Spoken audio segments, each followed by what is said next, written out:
Miss Jillian Ward, abay the real life or inspiration ni Miss Jillian Ward, abay umaalab ang usapan patungkol sa kanyang pumapag-ibig era, no? Yun yung ating pag-uusapan maya-maya lang. But before that, if you haven't subscribed yet to my YouTube channel, please don't forget to like, share, and subscribe at i-hit mo na rin ang notification bell for more showbiz updates. Bago tayo of course magpatuloy sa ating updates for today's video, nais ko pong pasalamatan kayo for always watching and trusting this channel. Thank you so much sa inyong laging panonood at palagi ang pagsubaybay sa mga updates po natin. Maraming salamat po.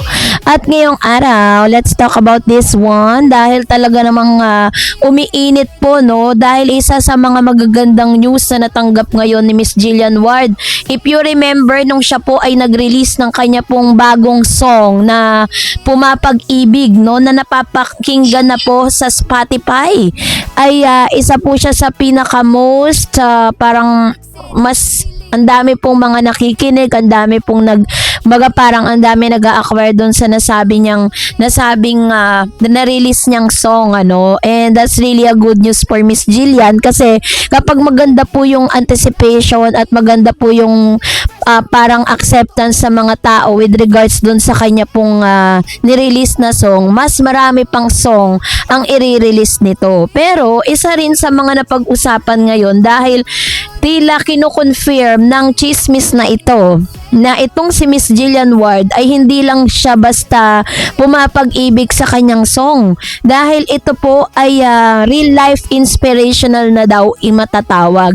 Muli kasing naging sentro ng kilig at chismis ang kapuso yang actress na si Jillian Ward matapos muling umingay ang kanyang pangalan sa social media dahil sa kanyang latest music release na Pumapag-ibig. Pero ang mas ikinagulat ng netizen, hindi lang ang kantang pinag-uusapan kundi pati ang real life inspiration daw nito na si Eman Baco sa Pacquiao. So, ang sinasabi ng mga netizen na tumapag-ibig na talaga si Jillian. Sa bagong ulat, ibinahagi or binida ng Kapuso star ang kanyang upbeat love song na tumatalakay sa kilig, overthinking at emotional roller coaster ng first love. Ngunit ayon sa mga fans, hindi raw may kakailan na may real life reference ang emosyon ng kanta. So which means meron pinanggalingan, merong kumbaga yun yung kanyang yung real life reference niya. Parang sinasabi niya dito na hindi lang basta ito ni-release but of course meron siyang inspirasyon. Ayon sa mga showbiz observer,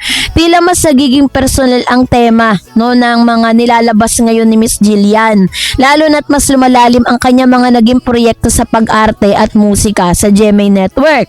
So hindi na rin bago, no, na ma-question yung kanilang samahan ni Mr. Eman. Meron po mga nagtatanong na kilig ba to o totoo na? Ito ngayon ang tanong ng bayan. Para bang may soft confession na hindi sinasabi directly? Bakit parang bawat galaw nila may meaning?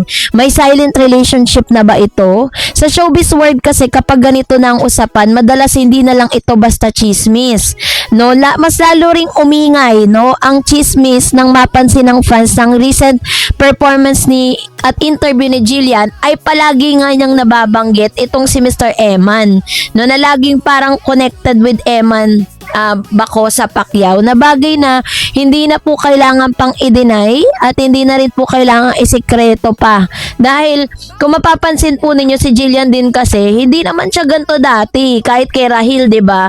Dati po na i-issue siya kay Rahil, na i-issue din siya dun sa dati niyang kapartner na nagkaroon ng kaso na nagtatago na ngayon, si Ken Chan, na i-issue siya dati na parang nagkakamabutihan silang dalawa, pero hindi naman ganito yung naging gesture at reaction ni Jillian. It only shows na kay Eman lang talaga niya pinapakita at pinapadama na talagang eto na nga, no, eto na po yung kanyang realidad ngayon at kasama na si Eman sa sa lahat ng journey na meron siya ngayon. At the same time, hindi rin maiiwasan na si Eman pag tinanong siya talagang masasabi mo na siya ay very attentive when it comes to Miss Jillian Ward. Pag tinatanong siya patungkol kay Jillian, talagang nagsasabi siya, 'di ba, kung ano yung mga ganap sa kanilang dalawa. At the same time, makikita natin dito na kung gaano rin kaimportante si Miss Jillian Ward para sa kanya. So, hindi na rin napigilan ng mga fans ang kani-kanilang mga reaction patungkol dito.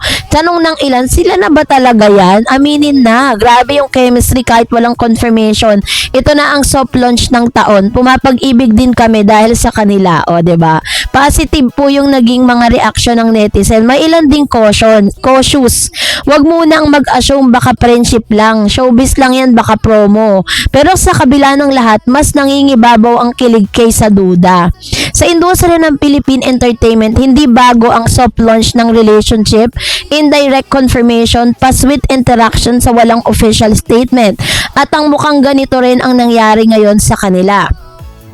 Ang malaking tanong ngayon, real relationship na ba o hype lang? Si Eman ba talaga ang inspiration ng pumapag-ibig o masyado lang tayo nag-overthink ang mga fans? Sa uli, isang bagay ang malinaw, no? Hindi na basta normal kilig ang nangyayari sa pagitan ni Jillian Ward at Eman Baco sa Pacquiao, kasi sa mga obserbasyon ay mas lumalalim ang koneksyon na hindi direktang inaamin at mas umiingay ang pangalan nila sa bawat proyekto at public appearances.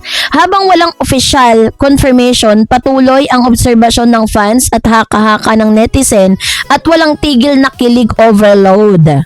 So, ang question po, mga final questions, may official confirmation, kailan ba talaga ang official confirmation o soft launch na ito? Sa ngayon, ang sigurado lang, pumapag-ibig at hindi kanta kundi buong showbiz story na rin.